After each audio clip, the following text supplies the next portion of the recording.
cartão de crédito, ele acaba sendo uma ferramenta de fácil acesso. Todo mundo, quando abre uma conta, recebe um cartão que inicialmente ele funciona para o débito, ou às vezes tem um crédito bem baixo sendo, né, disponibilizado. Mas ele é uma ferramenta que ele tem um poder muito positivo e também muito negativo. E ele acaba tendo uma facilidade muito grande em ser disponibilizado para as pessoas. E isso eu acredito que é o maior problema, porque a gente recebe muito novo a responsabilidade de lidar com algo que tem um poder negativo de destruir, vamos dizer, por muito tempo, a saúde financeira de boa parte das pessoas. Por que eu digo isso? Eu não sei se você já analisou na sua fatura de cartão de crédito, ou até mesmo no seu banco, né, no aplicativo, qual que é a taxa rotativa quando tu não paga o teu cartão de crédito no vencimento da fatura dele, ou até mesmo caso tu escolha pagar ela de forma parcelada, o valor que esses juros ele corresponde. Ele é extremamente abusivo. Então a gente tá falando de algo que, por mais que possa ser uma ferramenta financeira muito positiva, quando negativa, ela é 3 vezes, né, 1000 vezes pior do que o quanto ela é positiva. E no vídeo de hoje, eu me inspirei no fato de uma discussão que a gente teve em sala de aula na faculdade de graduação que eu faço, onde a gente acabou entrando no assunto do cartão de crédito e que me chamou muita atenção porque a gente tem uma diversidade de idade, salário, classe social dentro da minha turma, que ela é bem grande, mas a forma e a visão que as pessoas têm sobre o cartão de crédito, ela ainda é muito limitada, tipo, ela é muito parecida, muitas pessoas veem ou ela como um vilão, ou veem ela como um grande problema na sua rotina, e pouquíssimas pessoas da minha turma viam ela da forma que eu enxergo. E eu quero dizer um pouquinho, né, esse vídeo eu quero falar um pouquinho sobre como eu utilizo o cartão de crédito para que ele seja uma ferramenta positiva na minha vida. E hoje ele é praticamente o mestre da minha organização financeira. Porque sem ele eu não conseguiria ter a organização financeira que eu tenho hoje. Isso por quê, tá? Porque não foi diferente das outras pessoas. Eu também, foi com 18 anos de idade, quando eu abri uma conta eu recebi aquele cartão. E eu lembro que naquele período eu não tinha conhecimento muito grande sobre o cartão de crédito. Eu sabia como funcionava o pagamento e tudo mais dele, porque minha mãe sempre utilizou muito ele. Mas eu não conseguia entender ele como uma estratégia também. Eu via ele como a maior parte das pessoas vê, como uma forma de pagamento, e apenas isso. E eu acho que o grande diferencial foi que, como eu tava numa busca incessante de descobrir como me organizar financeiramente, e eu não me adequava ao padrão que as pessoas indicavam. Por que eu digo isso, tá? Porque todo mundo fala sobre anotar diariamente os teus gastos, anotar tudo, até tu conseguir se controlar financeiramente e tudo mais. Só que pra mim isso não funcionava. E eu não quero dizer que a minha rotina é mais lotada que a dessas pessoas. Eu não acho que seja isso. Eu acho que pra mim aquele tipo de organização não funcionava. Porque ou eu esquecia, ou eu não anotava na hora, ou eu deixava pra depois e esquecia, ou eu começava 2, 3 dias eu parava, ou fazia uma semana e parava na outra. Mas eu não conseguia manter aquela recorrência por tanto tempo. Então, se você sofre da mesma coisa que eu acho que vale a pena esse vídeo pra você, para que você consiga entender que existem outras formas de guardar dinheiro, né? Existe a forma do envelope, existe, enfim, diversas formas de tu fazer isso, e eu acredito que a do cartão de crédito foi, assim, um diferencial muito grande pra minha saúde financeira. Mas como começou tudo isso? Eu também, né, como eu comentei, foi com a abertura de conta, eu era muito nova, e eu não tinha muito parâmetro de como utilizar ele. Mas eu lembro que uma conversa com a minha mãe, eu falei, nossa, que fatura de cartão de crédito alta. Mas eu lembro que a minha mãe falou assim, mas todas as contas estão nessa fatura. Eu fiquei tipo, cara, como assim? Sim, a minha mãe, ela dava prioridade pra tudo que a gente gastava estar na fatura, porque depois ela fazia um controle. Eu sempre via ela categorizando as coisas, né? Tipo, tanto foi em Uber, tanto foi em iFood, tanto foi em mercado. E ela separava dessa forma, tanto foi com coisa de escola, com roupa e pá. Porque a minha mãe era dona de casa, só meu pai trabalhava, mas era a minha mãe naquela época que coordenava o dinheiro. O meu pai provia o dinheiro, mas minha mãe organizava para que a gente conseguisse viajar todos os anos, para que a gente conseguisse, enfim, ter uma estabilidade boa, que o financiamento estivesse todo dia, que todos os pagamentos estivessem de acordo. E eu lembro que com esse bate-papo com ela me ensinou algo que foi muito importante para mim, porque naquela época eu lembro que eu tinha um limite assim mínimo, que é quando chega o cartão junto contigo, que se eu não me engano era R$200. E eu tinha um salário de 600. E eu lembro que ela me falou algo que foi, tipo, determinante até hoje pra minha vida. Que foi, hoje, tu tem um limite, o banco ele te permite algo muito razoável pra te pagar, né? Pensando que era 1/3 do meu salário, era totalmente viável ter aquele cartão de crédito. E eu lembro que ela falou, tipo assim, pra eu ter cuidado. Que por mais que eu gradualmente fosse aumentando meu salário durante a minha vida, o meu limite, ele ia aumentar numa taxa muito mais exponencial, muito mais rápida. E esse teria que ser o meu maior ponto de contato. Então, quando ela me mostrou aquilo, eu lembro que ela me mostrou a questão dos limites, como é que funcionava.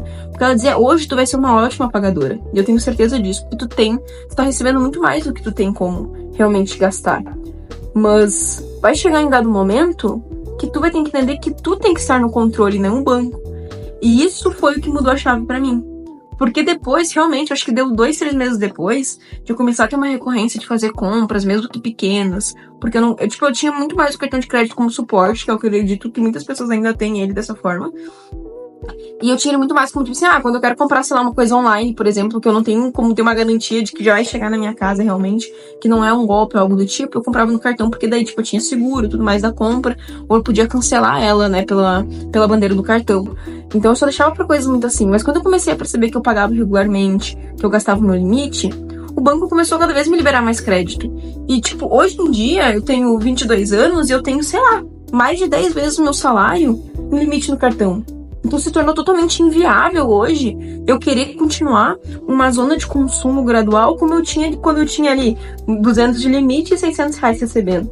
Porque hoje isso é irreal. Em algum momento, se correlacionou de uma forma que se eu continuar num gasto achando que, bom, o limite do banco é o meu limite, bom, eu vou estar totalmente ferrada financeiramente e eu não vou só eu viver mal, mas eu vou comprometer todo o resto da minha vida com o meu nome sujo, com, enfim, o crédito que eu poderia liberar futuramente para comprar uma casa própria, para poder fazer uma viagem dos meus sonhos. Eu não vou conseguir, porque eu vou ter sujado meu nome, pensa, nos anos iniciais da minha vida adulta. Então, qual que foi a minha estratégia de fazer isso depois que eu tive essa conversa com a minha mãe? Porque ela me mostrou que todas as contas que ela podia colocar, ela colocava no cartão de crédito para poder ter essa organização. Então, eu comecei a receber o mesmo critério para mim. Isso foi extremamente positivo, obviamente, porque hoje eu tenho um score perfeito e eu tenho uma liberação de crédito muito alta, porque eu sempre fui uma boa pagadora e muito bem organizada. Então, isso me ajudou muito a ter esse limite. Mas eu consigo entender que o cartão de crédito é uma ferramenta de controle financeiro. Então, como eu utilizo hoje, e como eu acho que vai ser uma estratégia muito positiva para vocês, se vocês querem começar a se adequar com inteligência artificial e com todo esse mundo, né? É de que, olha a minha estratégia. Hoje, na verdade, desde os meus 19 anos, né, depois que eu tive essa conversa, eu comecei a implementar isso pra minha vida, eu comecei a estipular orçamentos mensais com o cartão de crédito. Então, ok, o banco podia me dar o limite que fosse, mas eu ia determinar o meu limite e eu ia levar ele muito a sério, eu não ia ficar lá alterando ele. Porque, como eu falei no primeiro vídeo desse canal, tu tá mentindo pra ti. E a única pessoa que vai se ferrar com essa escolha é você mesma. Então seja muito sincero, muito verdadeiro contigo quando se trata de dinheiro, principalmente. E responsabilidades da vida adulta. Porque ela não vai ter dó depois de dar uma chapuletada quando tu fizer algo errado. Então, eu lembro que eu estipulei um negócio mensal e era muito baixo, tá? Vamos dizer que ali com meus 19 já me recebia ali os 1.800, que era, enfim, o base ali do lugar que eu trabalho, né, até hoje, pra função que eu tinha naquela época. Então, eu lembro que eu coloquei, sei lá, 1/3 disso que eu podia gastar. Eu segui na base de 1/3 como eu tinha lá no início. E eu lembro que chegou em dado momento que aquilo ali não cabia mais pra mim. Porque era muito difícil. E é muito difícil. Então, se você tem esse problema hoje, entenda que não vai ser algo confortável e fácil de tu fazer logo de início. Porque eu lembro que, assim, nos primeiros 20 dias eu gastei. Os primeiros 20 dias. E eu lembro que, tipo assim, eu ficava, tá, o que eu vou fazer agora? Porque foi o que eu estipulei. Porque naquela época eu só pensava em investir, eu só tinha essa mentalidade. E eu lembro que eu fiz algo que pra mim foi muito determinante, porque eu faço isso até hoje, caso isso fosse necessário. Hoje eu não preciso mais, porque por eu não ter uma constância se tornou tudo muito mais fácil. Mas naquela época era bem desconfortável, então o que eu fiz? Eu gastei todo o meu limite, então eu não podia mais gastar. Tá, Indy, mas tu tem que ir pro trabalho, então tem que chamar um Uber. Eu ia de a pé, eu ia de bicicleta. Mas daí, sei lá, vamos dizer que acabou a mistura do mês. Eu vou comer o que tem em casa, eu tenho, sei lá, ovo só em casa, eu vou comer só ovo. Se tem queijo pra botar no arroz, é o que eu vou comer, mas eu não vou gastar mais com o meu limite. Então, eu realmente tratei aquilo como o meu limite. Eu não me dei permissões. Eu acho que esse é o maior problema da vida adulta. A gente acha que porque a gente trabalhou, a gente merece, a gente começa a ser muito permissivo e acaba que quando vem a vida passou e daí tu realmente tá vivendo pra pagar o cartão de crédito. Tu trabalha 30 dias no mês pra pagar o cartão de crédito. E daí tu esquece que tu não tá trabalhando 30 dias no mês pra pagar o cartão de crédito. Tá trabalhando 30 dias no mês pra pagar aquela compra que tu fez de forma inconsequente.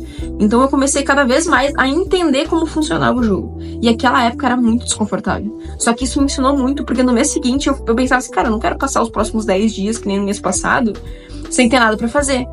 Sabe? Tipo, sem poder fazer porcaria nenhuma porque eu não tinha dinheiro. Então eu fui conseguindo cada vez mais fazer com que aquele limite perdurasse. E quando eu consegui normalizar a minha rotina com aquele limite que eu permiti, e eu comecei ali a ter aumentos e tudo mais, eu fui me tornando mais maleável. Comecei a equilibrar mais. Então, como eu faço hoje, tá?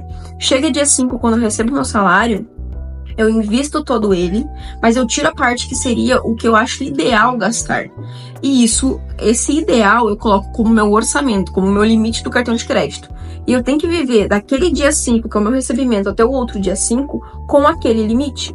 Então, todas as contas que eu posso colocar, eu coloco. Por exemplo, vou dar um exemplo da internet. Normalmente a gente paga boleto e tudo mais. Eu catei uma operadora de internet que eu podia colocar no cartão de crédito para que eu conseguisse fazer esse panorama, essa categorização depois, mais tarde. Então, o que eu faço? Ok, aluguel, luz, que são coisas que não tem como tu colocar no cartão de crédito, tu vai separar do teu orçamento que tu pode gastar, obviamente. Mas tu vai determinar o teu limite pelas coisas que tu pode colocar lá dentro.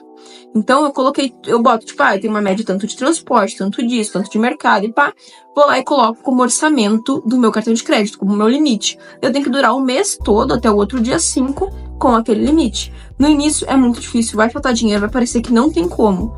Mas depois, com constância, vocês vão ver que é muito mais fácil. E como eu faço? Antigamente, quando eu não conhecia, né, o ChatGPT, enfim, inteligência artificial no geral, o que eu fazia era, depois chegava a fatura, eu ia lá e categorizava e via o que eu tinha que mudar. Hoje, tudo muito mais fácil. O que eu faço? Eu tiro a fatura, eu boto no ChatGPT ou em qualquer inteligência artificial que tu costuma usar. Eu uso o GPT porque ele costuma ter uma memória, então ele começa a categorizar e a entender a tua fatura automaticamente. Então, o que eu faço? No primeiro mês, ele diz, tu gastou tanto com transporte, tantos por cento com mercado, tantos por cento com lazer, tantos por cento com iFood, com restaurante, e ele fez isso pra mim. E é muito legal, porque daí hoje o que acontece? Toda vez que eu lanço uma nova fatura, ele compara com as anteriores, vai me dizendo, nossa, tu gastou menos com transporte. Esse mês tu pegou muito pesado no lazer, tu tem que dar uma diminuída. Então, ele começou a fazer o meu trabalho, que era de todo dia 5, eu precisar ir lá e ajustar. Hoje não, ele ajusta tudo pra mim. Então, chegou num ponto que às vezes ele diz, olha, tu tá conseguindo gastar, controlar muito mais as tuas contas fixas e tá gastando muito mais em lazer. Então, acho que dá pra te começar a diminuir esse teu limite, porque tu tá conseguindo viver muito bem com o limite que tu tem. Então, cada vez mais eu consegui entender quando eu precisava aumentar, quando eu precisava diminuir. Eu ia informando ele com salários, para ele conseguir me ajudar a ajustar isso, para que eu nunca mais tivesse que passar por qualquer situação difícil em algum final do mês, ou até mesmo para eu conseguir ter uma análise do tempo, de entender, porque é muito difícil a gente voltar para costumes anteriores quando a gente começa a ter um estilo de vida um pouco melhor. Então, ter isso para me ajudar é 100%. Você não consegue mexer com inteligência artificial, cara, categoriza, pega a tua fatura no final do mês e começa a categorizar por ela. Mas se você já tem um pouco mais de facilidade com a internet, vai te ajudar muito. E se precisar, se vocês gostarem desse vídeo e quiserem que eu faça uma aula prática sobre isso, eu vou adorar fazer sobre isso, porque eu adoro falar sobre esse assunto. Espero que esse vídeo possa ter te ajudado muito. Qualquer dúvida, deixe nos comentários. Se inscreve no canal, porque eu quero trazer muito mais vídeos práticos e que façam sentido para te ajudar financeiramente. Tchau, tchau.